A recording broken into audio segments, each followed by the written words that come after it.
Go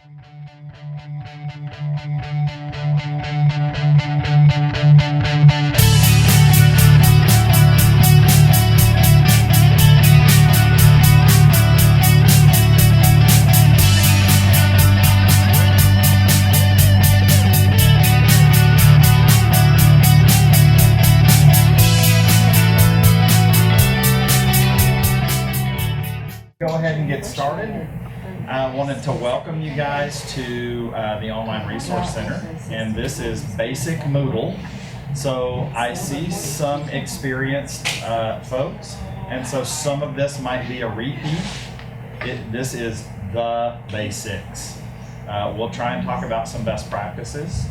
But if you feel like this is not worth your time, then you can let me know, and we'll have intermediate Moodle and talk about some of the more advanced things. There'll be some things that I'll talk about and I'll say we're not even going to mention that because it's not important.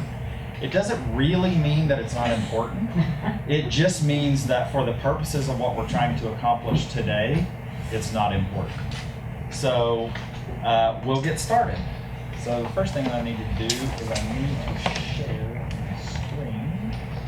You guys give me just 1 second here. You don't necessarily have to be anywhere. If you have a course that you are thinking you're going to put some assignments in or something like that, then you can go to your course and we'll kind of work along together. If you don't have a course and you just want to take notes, then you can take notes. It's totally up to you.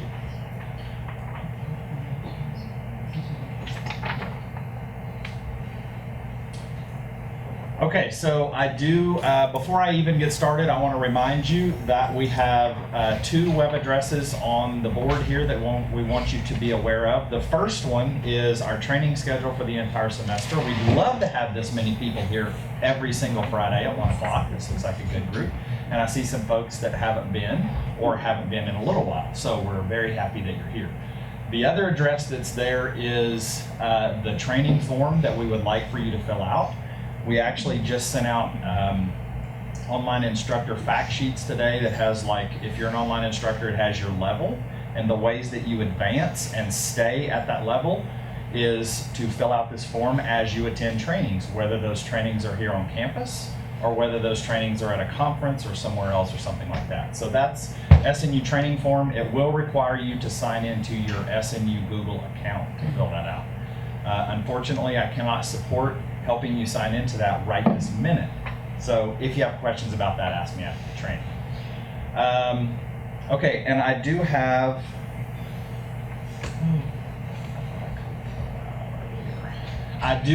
a presentation, and I'll just give you the address for that. If you'd like to follow along, you can certainly go there. If you want to access this later, you can do that. If you're trying to use a phone, I just put the QR code there just because, but don't feel like you have to get out a phone and scan that. We'll get some more seats. We'll be proud of it. That's a good thing.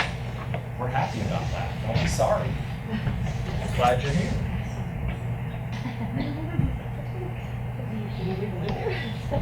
Okay, so again, welcome. And this is Moodle Basics for Instructors, Primer for Instructors, so very basic. So the first thing that I'd like to talk about is, why are we even using Moodle? And the first one that I'll talk to my online instructors, well, you don't really have a choice, because that is our virtual classroom environment. That's where the students are interacting with you, they're interacting with the lecture, they're downloading files, they're submitting assignments.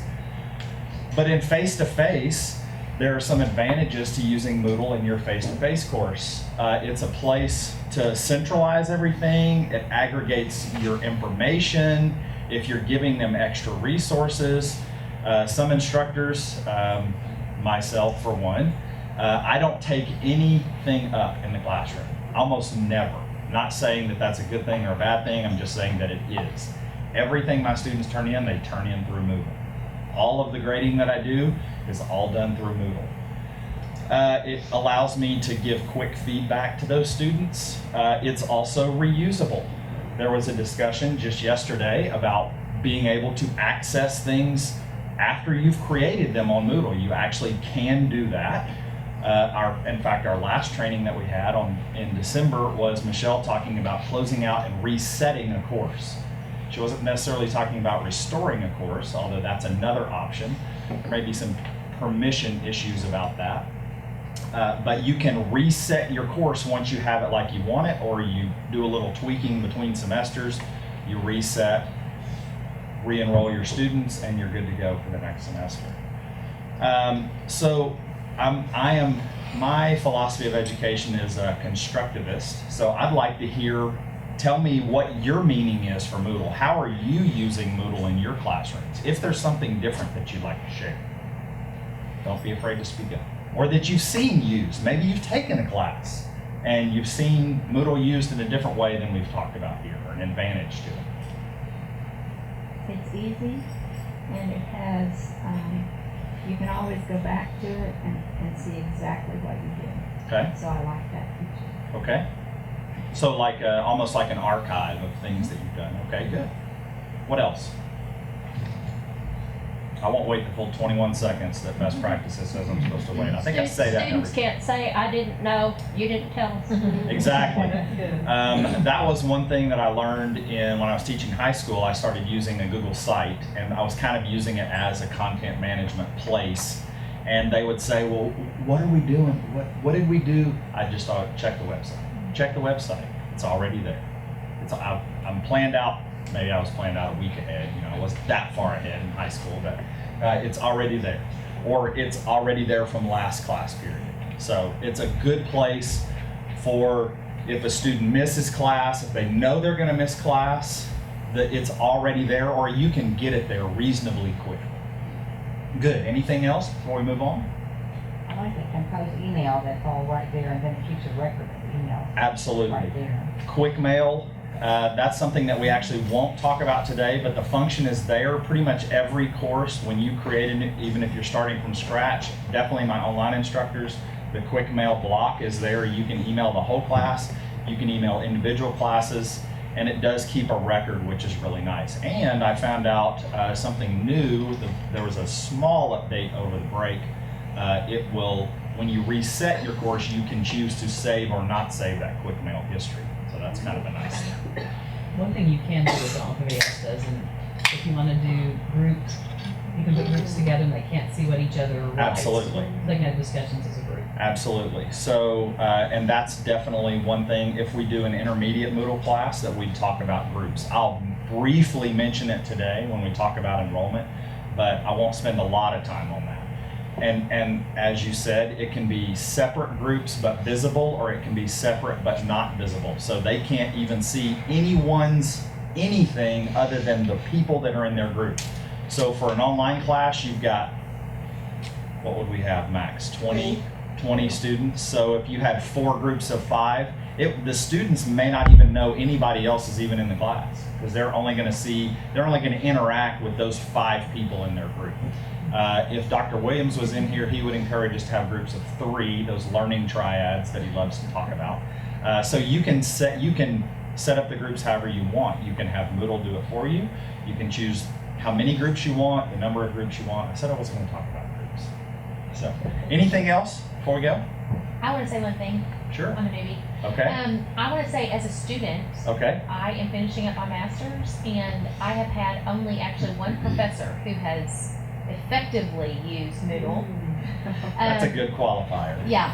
I mean, they all use it a little. Okay. But I, as a student, the fast feedback and me being able to go back and see what he's done on my work, and I loved it. And so I thought, okay, I want to learn how to use this, because he has done such a good job. So I don't know if any of you have ever used it as a student, but as a student, it's appreciated whenever a professor uses it. That's good to hear that Right. perspective. I appreciate you sharing.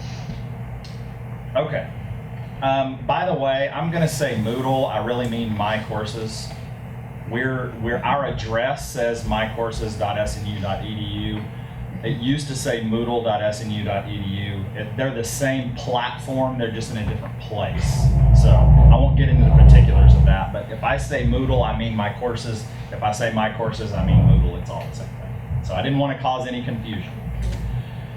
Okay, two things really quick about accessing MyCourses. One way that you and or your students can access is going through MySNU. That's always an easy way to get there if for some reason you can't remember that huge address of mycourses.snu.edu. However, if you need to access it quickly and you're like, man, I don't want to log into MySNU, well, don't log into MySNU. Go directly to mycourses.snu.edu and it'll bring up the login screen.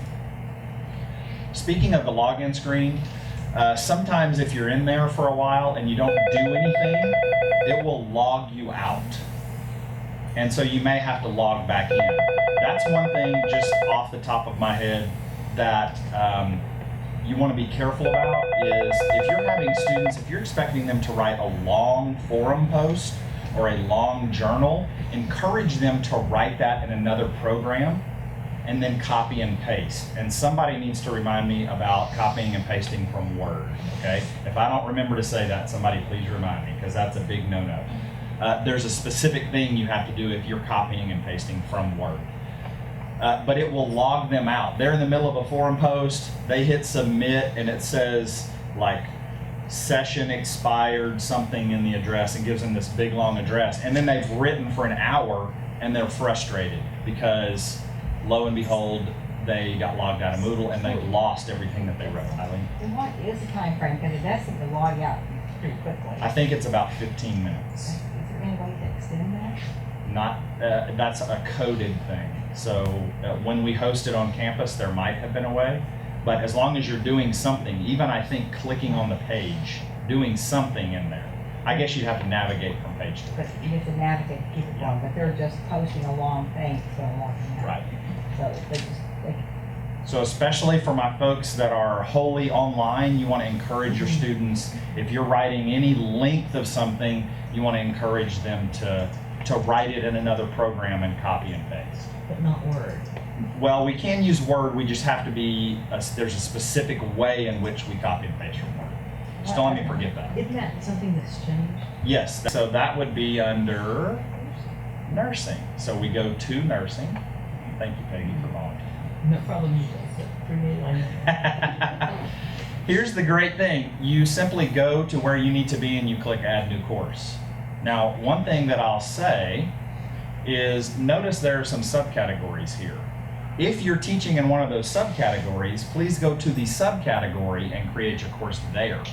Otherwise, you have all of these, and I'm not picking on the nurses, but Peggy volunteered, so. All of these uncategorized courses, and if you're browsing for something, which I do not recommend, if you're looking for a course, go to the front page and search, use the search courses box. Okay, don't go to a category and browse looking for something. Type a keyword in there like Earth Snap or disasters. I would type in disasters because there's probably not another course in the whole thing that has the word disasters in it.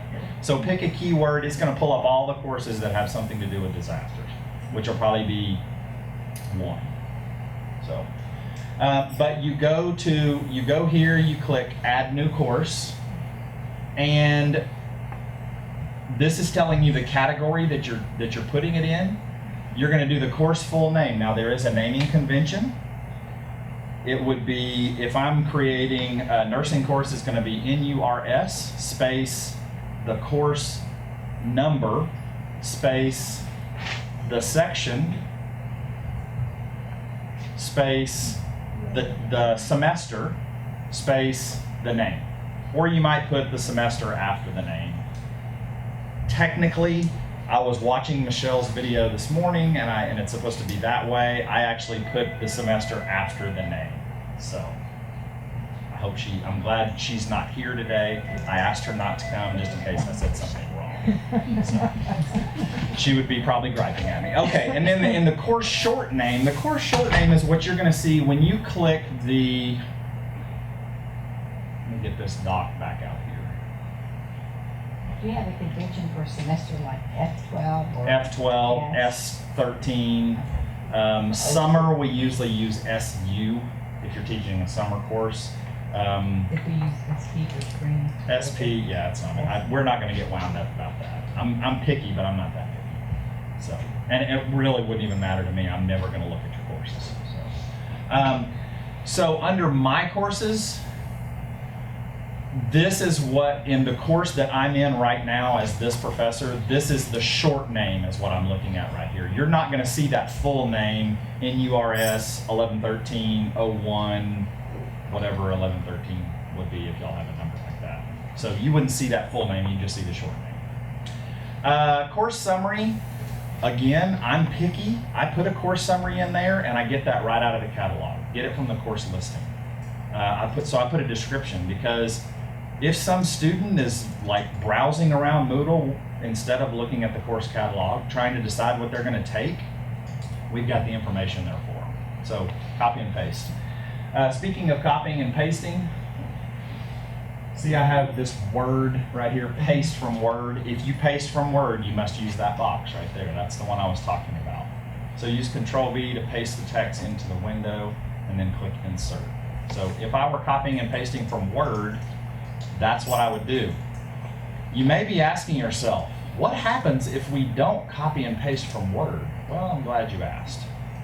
It will make your course to where you can't see anything, you can't edit anything, and only the people, the coders at Remote Learner, can get in and fix it.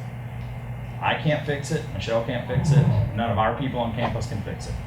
So if you want to make your course unusable, by all means, paste from Word, because you're going to probably lose what you have there. Did we lose it in the change over? Because I know for my core concepts course, I had pasted from Word, but it all looks still normal here. So, I'm glad you said that.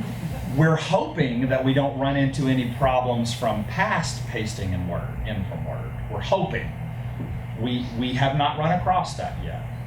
So, and I'm talking about like pasting into not like pasting here necessarily, but pasting into a label on your course front page or something like that. So far mine looks. So far, if you've done that before, knock on wood, you should be okay. But we're kind of holding our breath. And by we, I mean me and Michelle, because we worry about this kind of thing. You don't have to worry about the course ID summary.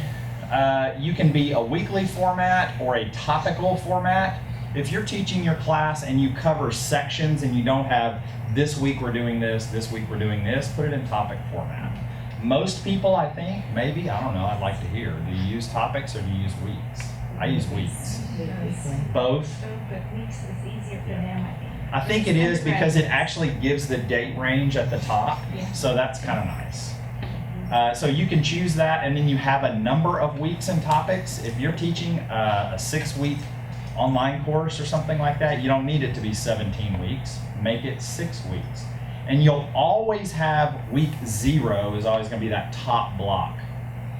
Even if you say 7 weeks, it's really going to give you 8 because you have that top block, which is week 0. You can't, I don't think you can get rid of week 0. I shouldn't say that because somebody will know how to get rid of week 0. The course start date, if you are a weekly format, you want it to be the course starts at the beginning of the week. You don't want to put the date of the first class session. I don't know. I think students probably know if you're doing a weekly format that, you know, you have a label that says Tuesday and a label that says Thursday, and you have some things under that. So I wouldn't necessarily put the course start date as the date that it starts. I probably would have put it as Monday, even though class started on Thursday. So it'd have the week of at the top. Does the university consider this week 1, or is next week week 1? Just curious. Anybody know? I don't know. Because sometimes when you do that, like you end up with 16 weeks before you ever get to finals week. That's kind of what I do. I usually end up with like 16 or 17 weeks. Okay. I've seen it both ways. Yeah. I wondered what the university considered week 1 as. I don't think the students get too wound up about it. I don't know. Do the students? I think there's an official. There is not an I don't think official. there's an Okay. official, Okay, yeah. scared me. I was just kinda curious. There's an official. No. Okay. Hidden sections. We're going to leave that alone. News items to show. Show the gradebook to students. If you're using the gradebook, and that's one of the purposes of using Moodle is to have quick feedback, I strongly recommend that you use the gradebook. Now, today, you're setting things up. You're still getting ready for class. We can always come back and change that. So you can turn the gradebook off right now and come back and turn it on. When you have your categories set up, when you have all of your assignments, whatever, you can turn it off today. So we can use this drop-down menu and change that. Is that the only place that you can hide it, or not show it, or not show it? You have to come back to I this. don't know if you can do that in the grade book or not. You can, No, you can later. close certain grades and Pieces, things like that. Yeah, you can turn grades off, but I think to turn the whole grade book off, like they won't even see in their course, in their settings box, they won't even have a grades to click on, I don't think. Maximum upload size, these defaults, we really don't have to worry too much about that. If you have students that are uploading to your course 100 megabyte files, good grief, they probably shouldn't be doing that. So I can't imagine that students would do that, but again, I say that and now somebody in this room will have somebody do that this semester. Groups, this would be if you want to have groups, you can turn them on here. Again, I'll talk about that in our intermediate Moodle class, which maybe we need. Force groups or default groupings, you can make those changes, and we'll talk about that once we talk about groups. Okay, let me talk about language for just 1 second. Probably you've noticed, if you've been on Moodle since the break was over, that there might be some minor misspellings. Well, they're not misspelled if you're Australian or from England. Even though we are forcing on the whole site, we are forcing the US English spellings. So when your students are like, oh, this Moodle thing's so stupid, they can't even spell and roll right. It's only because it's not our fault, okay? From the update, it, for whatever reason, will not let us force the language. Even though we're saying force English US, it's not working. So I'll apologize if you get, send them up here. Yeah, I'll talk. Exactly. Student progress, we're not going to fool with that, and we're not going to fool with role renaming. And when I click Save Changes, it's going to create my course for me. Now, I'm not going to click Save Changes because I'm not actually going to create a course. But if I ever needed to come back and change anything on here, let me go to my course that I actually have. And in my settings block, I would click Edit Settings. I'm on the course front page. If I click Edit Settings from the course front page, it's going to open up that same thing that we just saw where I created the course. If I need to add weeks, if I need to change the date, if I need to turn the gradebook on, right now my students are not seeing the gradebook, I want to turn that on. Do I want students to even be able to see that the course is there? Some student, just extra good student, logs in, they want to go enroll themselves in all their courses on Moodle. You'll have those that want to do that. Discourage that, number one. But if you're working on a course still and you don't want anyone to even be able to see it, you can make it not available and it won't even show up. Now, if you do that,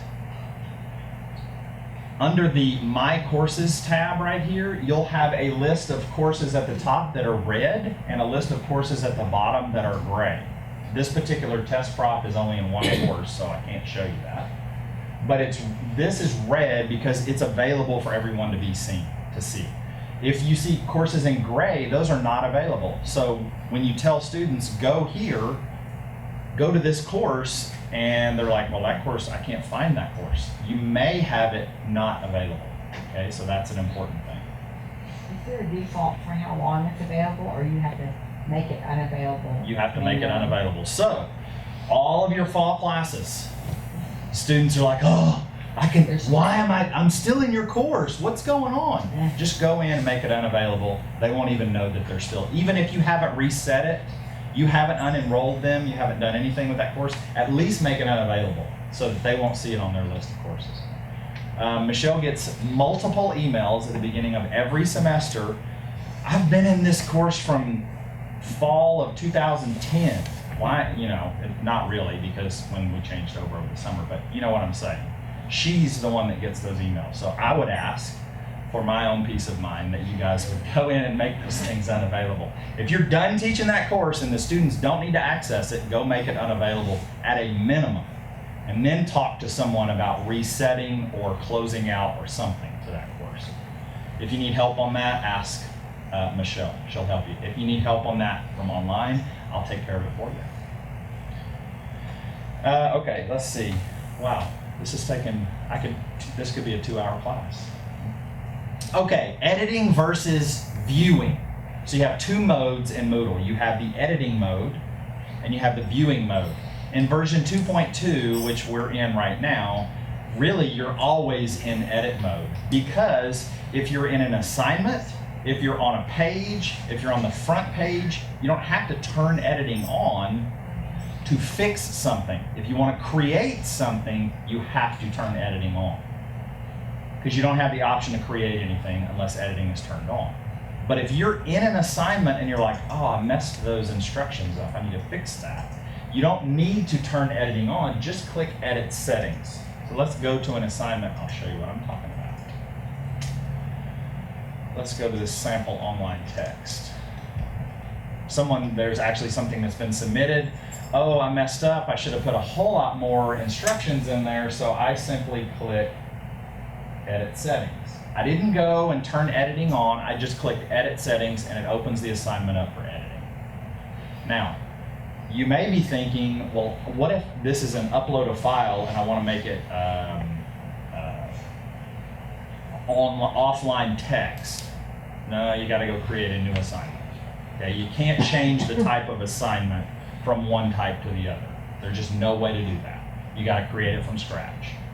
So you copy and paste the instructions into a new assignment. Too easy. It's just as easy as switching it over. While we're in here, well, no, we won't do that either. Okay, so that's edit versus view. So let me go back to my course and we'll look at, so right now I'm in the view mode because I have this button that says turn editing on. If I want to go into edit mode, I would just click turn editing on. I also have the same button right here in my settings. So if you're not on the front page and you want to quickly turn editing on, just click turn editing on or off. Now you can see I have lots more options here, such as add a resource. And let me see if that's what's next. I'll come back to that. I'll come back to that. Okay, so let's talk about adding resources. If you want to create something, you want to create it in week 0, you go to the add a resource in the week in which you would like to create it. So I have this add a resource, add an activity in every single week. Different types of resources I could add. You can add a book. If you're an online teacher, you're familiar with the book because we use that for our syllabus. So it would be you open the book, it goes to a single page, and then you have this long list of chapters on the side. So that's a nice way if you have a lot of information that you would like to collapse into a small place, use a book. That's great because you can create new chapters within your book. If you want to upload a file or link to a file from another course, if you've uploaded a file, then you can, let's just see what that looks like. So one of the things that's new in 2.2 is you have to put a description. The description is required. Here's the description that I put for most of my files. I don't necessarily put a description for the file, but you got to put something, so put a period in there, unless you really want to put a description. I don't clutter up my front page with descriptions of files. The title of my file should be sufficient to know what the file is. Should be. So I have to name it something, and then I click add. I've got to name it first. Name the file. See how sufficient that is for description? And then it opens up this box. So you have a couple of things. Probably you could look at recent files. Say you're uploading the same thing in multiple classes, you can click recent files and it'll show you files that you've recently uploaded. You can click upload a file and choose something from your computer. You can look at your, you can look at your private files. Where do you access your private files? Well, I'm glad you asked that. Let me go back and I'll show you where you can access your private files.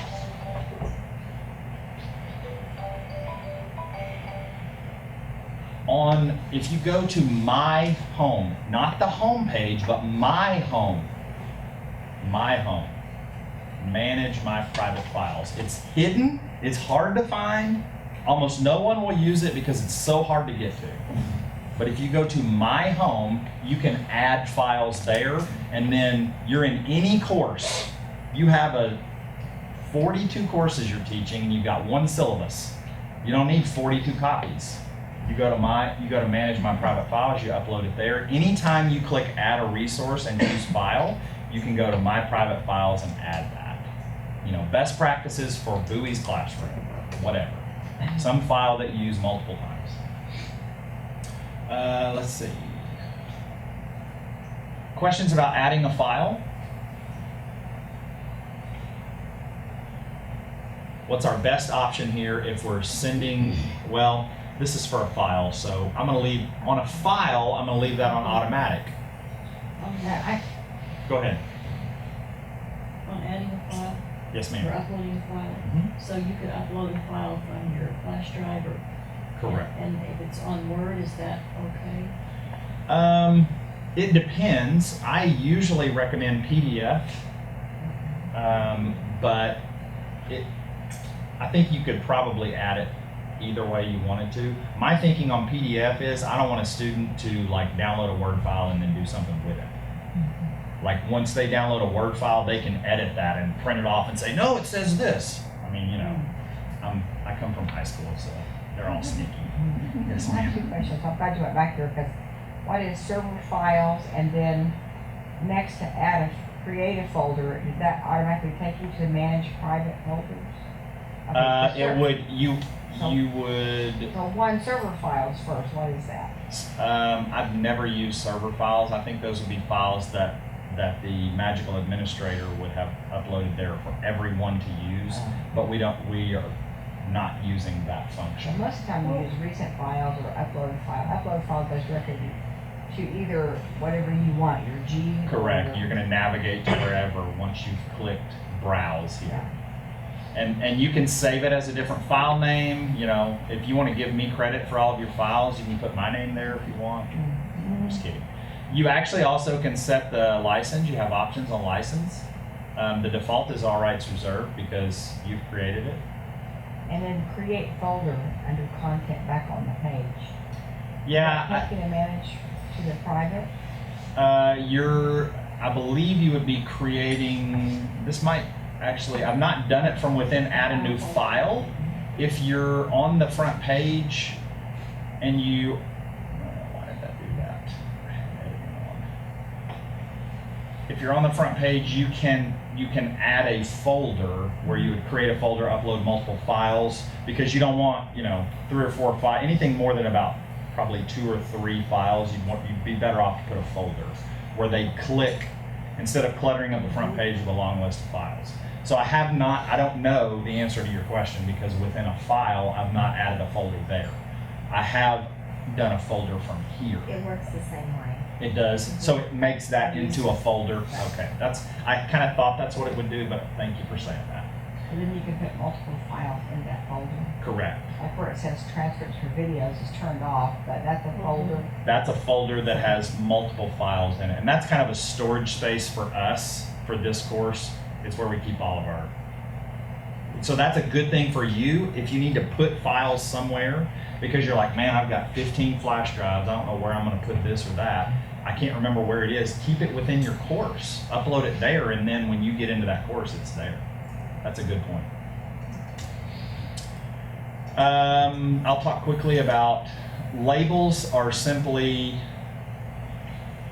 text that you want people to see. Like this right here, this whole paragraph is a label. Do not embed things in a label, okay? Make a page. If you're advanced and you're gonna embed a YouTube video, do not embed YouTube videos on your front page. Make a page, click add a resource, and mouse will work.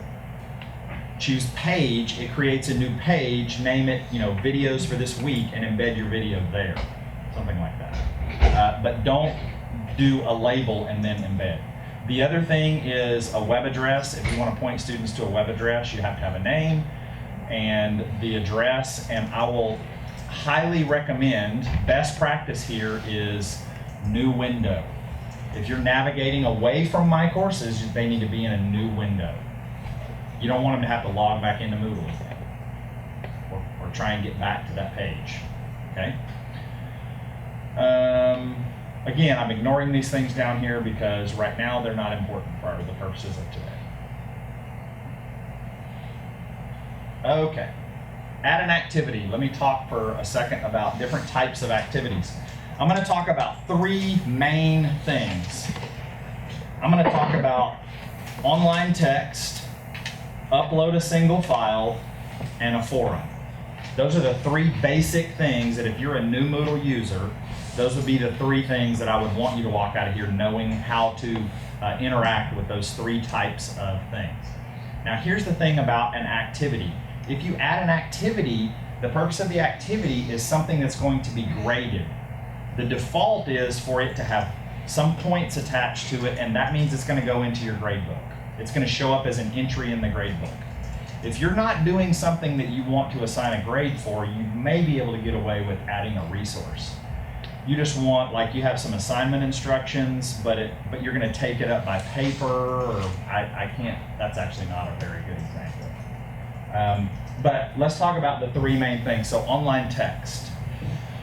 And online text is where students go to, actually let me show you an example of an online text. Let me show you what that would look like for a student. This very 4.1, we call it a journal. It's not actually a journal, but it's an online text. You have not submitted anything yet. A student would log in here and it would say add submission if they have added something. If they have not added if they have not added something, it'll say add submission. If they have added something and you've allowed them to, it will say edit my submission, which that's a new thing. It's a little less confusing than it always saying edit my submission, which used to be a bit confusing. So a student would log in here, they would click add submission, it would pop up a box at the bottom and they would type into there. These would be good for short things. Like in my class, we use I call it a learning log. It's like 100 to 150 words tops. And so they're doing that here. So this would take the place, if you're familiar with old Moodle, of the journal. No longer do we have journals, we have online text. So this is where a student is online and they're typing in some text. Does everyone else see what they've typed in? No. Good question. That's between you and I. Okay. So we do journaling in one of my courses. So if I create that, then each one can, and only I can see it, or any other teacher can see it. That's if they're a teacher in the class, correct. That's exactly right. Now, if you wanted them to see what everybody else was writing, then you would use a forum, which we'll talk about in just a second. Okay. So this is when I'm creating a new online text. Put my assignment instructions here.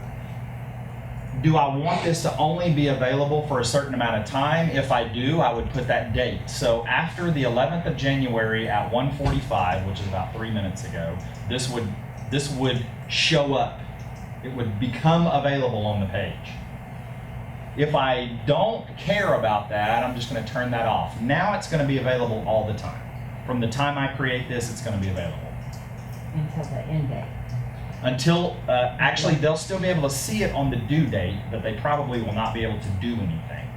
It depends on whether or not you have prevent late submissions, yes or no. If you say yes, then they can't do they cannot do anything after that due date. If you say no, they can still type something in there, but it's going to tell you it was submitted after whatever date you set here.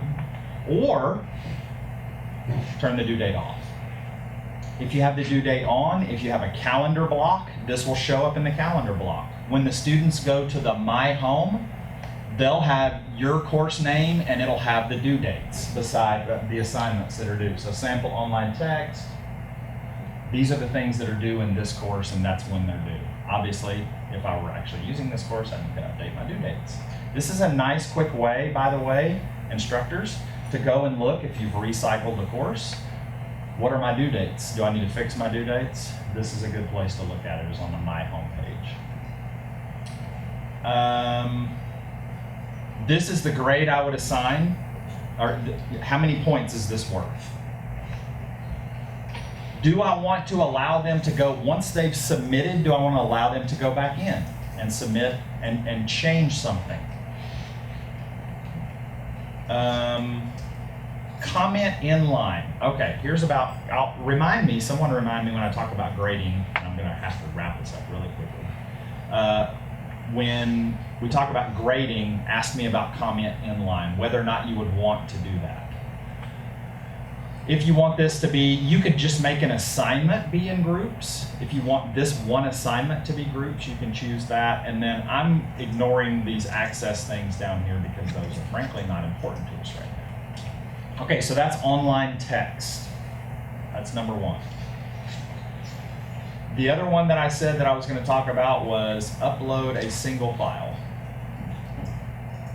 Everything that I just said down here about grading and due date and everything is exactly the same. All the same. Except in this case, I'm having students physically upload a file. They've typed it in Word, they've made a PDF, they got a PowerPoint, whatever it is, whatever kind of file I want, they're going to upload it here. This is not turn it in, okay? There's separate training. You will talk to me about turn it in if you have questions about that. Not talking about turn it in. Do I want to allow resubmitting? Once they've submitted once, can they submit again and like overwrite the previous file? I have the choice there. Again, the grade, that really is, there's not anything different. It's just a different purpose for upload a single file, okay? The other one that I want to talk about is forums. Forums, there's a bit more to it as far as restricting access. Man, MyCourses is slow. I need to complain to the administrator. I'll just start at the top and go down. My instructions would go here. Do I want to allow them to attach something to a forum post? There could be, like, you have them write something and then they have to talk about what they've written, and you want them to upload a file there. So this could work double duty. This is a place where they could also be uploading a file. You can change the size if you need to, how many attachments. You can say, you know, here's one of my major annoyances. I tell students to write in a forum, but instead they write in Word and then they just upload the file. That drives me bonkers. I didn't tell you to upload a file, I told you to write in the forum. Okay, I can say uploads are not allowed. Then they don't have a nice thing. I could even set this to 0 where they think they can upload, but they can't. That might be a little bit frustrating and mean on my case, on my part. Post thresholds. If they upload something and it's forum, can the other students see it? Yes. What they've uploaded? Yes, they can. So you can Unless have other you students comment correct on their what they've uploaded. That's exactly right. That's exactly right. If you have students who get on and just post and post and post and post, or you want them to only be able to post once a day, you can actually set a time period. They can only post once per day. You have options here for this blocking. The grade category, I didn't talk about this on the other ones, but it was actually there. If you set up categories in your grade book, you can choose that from here. And so I have a 1 and a 2. You can choose where you want it to go in your grade book. Grade book is a whole nother training. We've had one of those, we'll have another. If you have one-on-one questions, you can ask me or Michelle, preferably Michelle. She's a lot better at the grade book than I am. Okay, aggregate type. You have some options here. Do you want to average their grade? Let's say they have multiple posts per week. Do you want to average all of those together? Do you want to sum those? That's actually what I use. I'll just say I'm going to do sum of ratings. And how am I rating them? And forums defaults to stars, which is kind of weird, instead of a number score. So I'll give you an example of, in my forums, I do, say, 20 points. And here's why I said sum of ratings. Their first post is worth 10 points. They have to respond to 2 other people, and those are each worth 5 points. 10 plus 5 plus 5 is 20. I don't have to add that up. I simply go in and grade their first post out of 10, and then I grade all of the replies out of 5, and it adds it up in the grade book for me. I don't have to go, oh, well, I don't know how many they had before or whatever. I just grade each post based on whether it's an initial post or a reply. So that's something with forums. If you have questions about that, don't hesitate to ask me. One thing I'll say right here, if you've ever graded a forum, you've probably got in the middle of grading and you thought, oh man, I can't remember if this post is late or not. Moodle will actually, if you use, where is mine? Okay, right here. Restrict ratings to items within dates in this range. That means if you didn't post during this week, it's not even going to let me rate your post. So if you put the dates of the week, which it's really nice, Moodle did this for us. Oh no, we're on topics. If I were on weekly, it would say add new forum to, and it would tell me the date range. So I could just put that date range right here. And if they don't post within that date range, then I'm not even allowed to grade it. I'm sorry you didn't get any points for that. You must not have posted during the right week.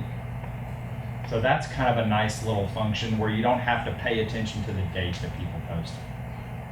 It will let them post, it just won't let you grade it. Exactly. Which is kind of mean. Probably it'd be better off if we didn't let that, if we didn't allow this to be seen. They can only see it during the week in which they can post. But it depends on where your students are. If they were master students, hey, you didn't post during the right week. Well, I could still see it. Yeah, you're not paying attention to directions. If they're freshmen, I'm probably not even going to let them see the forum except for the week they can post it. So, Trini, you have a question? No, it's okay. Okay. She was just asking, they can see each other's posts, but they can't see how you graded it. Or the Correct. grade. That's a very important point. No one can see what I have graded someone else's stuff. They can see what other people said. If I respond to them, they can see that, but they cannot see. And that's another important thing. Don't use the forum as a place to grade, because if you give feedback to students, well, you only got an 8 out of 10 on this, because then you've just told everybody in the class what their grade, what that student's grade was and why they got that grade. Right, and that's why I was wondering about the rating, because it does say right there, rate. And so Exactly. I was wondering if the students could see that too. But Okay. yeah, okay. And that's actually really important, and that's the last thing that I want to say in the like 3.5 minutes that I have remaining. And I spent time making a picture, so I really want you guys to see this picture, because this is the most important picture on the whole thing. Don't grade in the grade book. You grade in the assignment. Okay? Let me show you what I'm talking about. So I'm logged in as the teacher. I have students who have posted to a journal in 4.1. I click on the assignment, and I can see how many people have submitted stuff. That's a link. Oh, maybe I should click it. Don't be afraid to click around. Mm-hmm. This shows me that Astro student has posted something, and if I click grade, normally, because my screen is kind of weird, you don't normally have to scroll over. I click grade. It's going to open up what they wrote, and I have a place to grade. And it even tells me how much it's supposed to be out of. So you don't make a mistake and only grade it out of 10 when it should have been out of 100. So I can read their entry. I can open that in a separate pop-up. If you're a word counter, it even tells you how many words are there. So that, gives you that criteria. Now, I said before I wanted someone to mention inline grading. Here's the deal. I leave my feedback right here. If you select allow inline grading, what they said is also going to be here. So if you like to go in with what they said and leave comments in the middle, then you want to use inline grading on these online text boxes, because what they said will also be here, and you type in and make comments on specific things. So inline grading can be useful. I don't use it because I look at the whole thing and comment back, but that's something to think about. Let's look at how to grade a file, an uploaded file. again, I click on the assignment. I click view submitted assignment. Now, here's the disadvantage to an uploaded file. I gotta download every single one of these files. That's kind of a pain. That's one of the things we don't like about Moodle. You don't like it about Moodle, we don't like it either. Again, I scroll over, I click grade. I can then download that. Somebody misspelled that. I don't know who it was. Here's the other nice thing that I didn't tell you on the previous one. If you click save and show next, it goes to the next student. Goes to the next student, goes to the next student, goes to the next student. If you simply click save changes, then it closes out and goes back to the previous page. So that save and show next is really nice.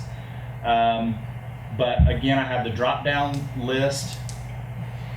So if I don't want to grade that one yet, they haven't submitted anything yet, I'm going in early and grading these things. I can just go to next without assigning them a grade. Last one I'll talk about, and this is probably the most important, is grading on forums. I'll show you what I was talking about with grading replies versus grading initial post.